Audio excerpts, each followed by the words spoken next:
Hello, my darlings, and welcome back to my channel. For those of you who are new here, my name is Miranda, and I am the Enchantress of Avalon. So for today's video, I thought it would be a fun wintertime activity to read to you aloud Snow White and the Seven Dwarves from the original Grimm's Brothers telling. So let's just get into it. Snow White and the Seven Dwarves. Once upon a time, in the middle of winter, when the flakes of snow were falling like feathers from the sky, a queen sat at a window sewing, and the frame of the window was made of black ebony. And whilst she was sewing and looking out of the window at the snow, she pricked her finger with the needle, and 3 drops of blood fell upon the snow. The red looked pretty upon the white snow, and she thought to herself, "Would that I had a child as white as snow, as red as blood, and as black as the wood of the ebony window frame." Soon after that, she had a little daughter who was as white as snow and as red as blood, and her hair as black as ebony, and she was therefore called Little Snow White. And when the child was born, the queen died. After a year had passed, the king took himself another wife. She was a beautiful woman, but proud and haughty, and she could not bear that anyone else should surpass her in beauty. She had a wonderful looking glass, and when she stood in front of it and looked at herself in it and said, looking glass on the wall, who in this land is the fairest of all?" The looking glass answered, "Thou, O queen, art the fairest of all." Then she was satisfied, for she knew the looking glass spoke the truth. But Snow White was growing up and grew more and more beautiful, and when she was 7 years old, she was as beautiful as the day and more beautiful than the queen herself. And once when the queen asked her looking glass on the wall, who in this land is the fairest of all?" It answered, "Thou art fairer than all who are here, Lady Queen, but more beautiful still is Snow White, as I ween." Then the queen was shocked and turned yellow and green with envy. From that hour, whenever she looked at Snow White, her heart heaved in her breast. She hated the girl so much. And envy and pride grew higher and higher in her heart like a weed, so that she had no peace day or night. She called a huntsman and said, "Take the child away into the forest. I will no longer have her in my sight. Kill her and bring me back her heart as a token." The huntsman obeyed and took her away, but when he had drawn his knife and was about to pierce Snow White's innocent heart, she began to weep and said, "Ah, dear huntsman, leave me my life. I will run away into the wild forest and never come home again." And as she was so beautiful, the huntsman had pity on her and said, "Run away then, you poor child. The wild beast will soon have devoured you," thought he. And yet it seemed as if a stone had been rolled from his heart, since it was no longer needful for him to kill her. And as a young boar just then came running by, he stabbed it and cut out its heart and took it to the queen as proof that the child was dead. The cook had to salt this, and the wicked queen ate it and thought she had eaten the heart of Snow White. But now the poor child was all alone in the great forest, and so terrified that she looked at every leaf of every tree and did not know what to do. Then she began to run, and ran over sharp stones and through thorns, and the wild beasts ran past her, but did her no harm. She ran as long as her feet could go, but it was almost evening, and she saw a little cottage and went into it to rest herself. Everything in the cottage was small, but neater and cleaner than can be told. There was a table on which a white cover and 7 little plates, and on each little plate a little spoon. Moreover, there were 7 little knives and forks and 7 little mugs. Against the wall stood 7 little beds side by side, and covered with snow white counterpanes.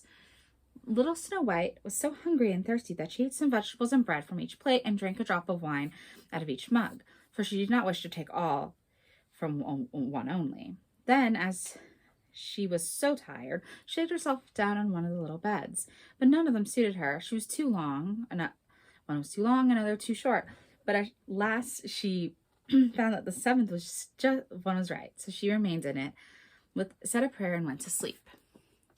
When it was quite dark, the owners of the cottage came back. They were 7 dwarves who dug and delved into the mountains for ore. They lit their 7 candles. As it was now light within the cottage, they saw that someone had been there, for everything was not in the same order in which they had left it. The first said, "Who has been sitting in my chair?" The second, "Who has been eating off my plate?" The third, "Who has been taking some of my bread?" The fourth, "Who has been eating my vegetables?" The fifth, "Who's been using my fork?" The sixth, "Who's been cutting with my knife?" The seventh, "Who has been drinking out of my mug?" Then the first looked around and saw that there was a little hole in his bed, and he said, "Who's been getting into my bed?" The others came up and called out, "Somebody has been lying in my bed too." But the seventh, when he looked at his bed, saw little Snow White, who was lying asleep therein. And he called the others, and came running up, and they cried out with astonishment, and brought their 7 little candles, and let the light fall on Snow White. "Oh heavens," cried they, "what a lovely child!" And they were so glad that they did not wake her up, but let her sleep on in the bed. And the 7th dwarf slept with his companions, 1 hour with each, and so got through the night. When it was morning, little Snow White awoke and was frightened when she saw the 7 dwarves, but they were friendly and asked her what her name was. "My name is Snow White," she answered. "How have you come to our house?" said the dwarves. Then she told them that her stepmother had wished to have her killed, but the huntsman had spared her life, and that she had run the whole day until at last she found their dwelling. The dwarfs said, "If you take care of our house, cook, make beds, wash, sew, and knit, and if you will keep everything neat and clean, you can stay with us, and you shall want for nothing." "Yes," said Snow White, "with all my heart." And she stayed with them. She kept their house in order for them. In the mornings they went to the mountains and looked for copper and gold. In the evenings they came back, and then their supper had to be ready. The girl was alone the whole day, so the good dwarves warned her and said, "Beware of your stepmother. She will soon know that you are here. Be sure to let no one come in." But the queen, believing that she had eaten Snow White's heart, could not but think that she was again the first and most beautiful of all, and she went to her looking glass and said, looking glass on the wall, "Who in this land is the fairest of all?" The glass answered, "O queen, thou art fairest of all I see, but over the hills where the 7 dwarfs dwell, Snow White is still alive and well, and none is so fair as she." Then she was astounded, for she knew that the looking glass never spoke falsely, and she knew that the huntsman had betrayed her, and that little Snow White was still alive. And so she thought and thought again how she might kill her, for so long as she was not the fairest in the whole land, envy let her have no rest. And when she had at last thought of something to do, she painted her face and dressed herself like an old peddler woman, and no one could have known her. In this disguise, she went over the 7 mountains to the 7 dwarfs and knocked at the door and cried, pretty things to sell, very cheap, very cheap." Little Snow White looked at the window and called out, "Good day, my good woman. What have you to sell?" "Good things, pretty things," she answered. "Stay laces of all colors." And she pulled out one which was woven of bright colored silk. "I may let the worthy old woman in," thought Snow White, and she unbolted the door and bought the pretty laces. "Child," said the old woman, "what a fright you look! Come, I will lace you properly for once." Snow White had no suspicion, but stood before her and let herself be laced up in the new laces. But the old woman laced so quickly and so tightly that Snow White lost her breath and fell down as if dead. "Now I'm the most beautiful," said the queen to herself, and ran away. Not long afterwards, in the evening, the 7 dwarfs came home, but how shocked they were when they saw their dear little Snow White lying on the ground, and that she neither stirred nor moved, and seemed to be dead. They lifted her up, as they saw that she was laced too tightly, and cut the laces. Then she began to breathe a little, and after a while came to life again. When the dwarfs heard what had happened, they said, "The old peddler woman was no one else than the wicked queen. Take care and let no one come in when we are not with you." But the wicked woman, when she reached home, went in front of the glass and asked, looking glass on the wall, "Who in the land is the fairest of all?" And it answered as before, "O queen, thou art fairest of all I see, but over the hills where the 7 dwarfs dwell, Snow White is still alive and well, and none is so fair as she." When she heard that, all her blood rushed to her heart with fear, and she saw plainly that little Snow White was alive. But now she said, I will think of something that shall put an end to you." And by the help of witchcraft, but she understood, she made a poisonous comb, then disguised herself and took the shape of another old woman. She went over the 7 mountains to the 7 dwarfs and knocked on the door and cried, "Good things to sell, cheap, cheap." Little Snow White looked out and said, "Go away, I cannot let anyone come in." "I suppose you can look," said the old woman, and pulled the poisonous comb and held it up. It pleased the girl so well that she made a bargain with the old woman. "Now I will comb you properly for once." Poor little Snow White had no suspicion, and let the old woman do as she pleased, but hardly had she put the comb in her hair than the poison had took effect, and the girl fell down senseless. "You paragon of beauty," said the wicked woman, "you are done for now," and she went away. But unfortunately, it was almost evening when the seven dwarfs came home. When they saw Snow White lying as if dead upon the ground, they at once suspected the stepmother, and they looked and found the poison comb. Scarcely had they taken it out when Snow White came to herself and told them what had happened. They warned her once more to be upon her guard and to open the door to no one. The queen at home went in front of the glass and said, looking glass on the wall, who in the land is fairest of all?" And it answered as before, "O queen, thou art fairest of all, I see, but over the hills where the seven dwarfs dwell, Snow White is still alive and well, and no one is so fair as she." When she heard the glass speak thus, she trembled and shook with rage. "Snow White shall die," she cried, "even if it costs me my life." Thereupon she went into a quiet, secret, lonely room where no one ever came, and there she made a very poisonous apple. Outside it looked pretty, white, and with a red cheek, so that everybody who saw it longed for it. But whoever ate a piece of it must surely die. When the apple was ready, she painted her face and dressed herself up as a countrywoman, and so she went out to the seven mountains over the seven mountains to the seven dwarfs. She knocked at the door. Snow White put her head out of the window and said, "I cannot let anyone in. The seven dwarfs have forbidden me." "It is all the same to me," answered the woman. "I shall soon get rid of my apples. There, I will give you one." "No, I dare not take anything." "No," said Snow White, "I dare not take anything." "Are you afraid of poison?" said the old woman. "Look, I will cut the apple in 2 pieces. You eat the red cheek and I will eat the white." The apple is so cunningly made that only the red cheek was poisoned.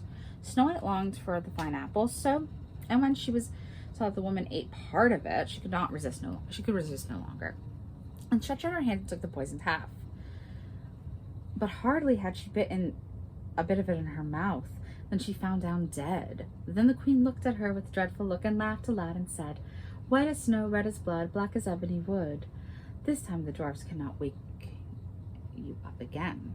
And when she asked Looking Glass at home, Looking Glass on the wall, "Who is the fairest of all? Who in this land is the fairest of all?" It answered at last, "O queen, in this land thou art fairest of all." Then her envious heart had rest, so far as an envious heart can have rest. The dwarfs, when they came home in the evening, found Snow White lying upon the ground. She breathed no longer and was dead.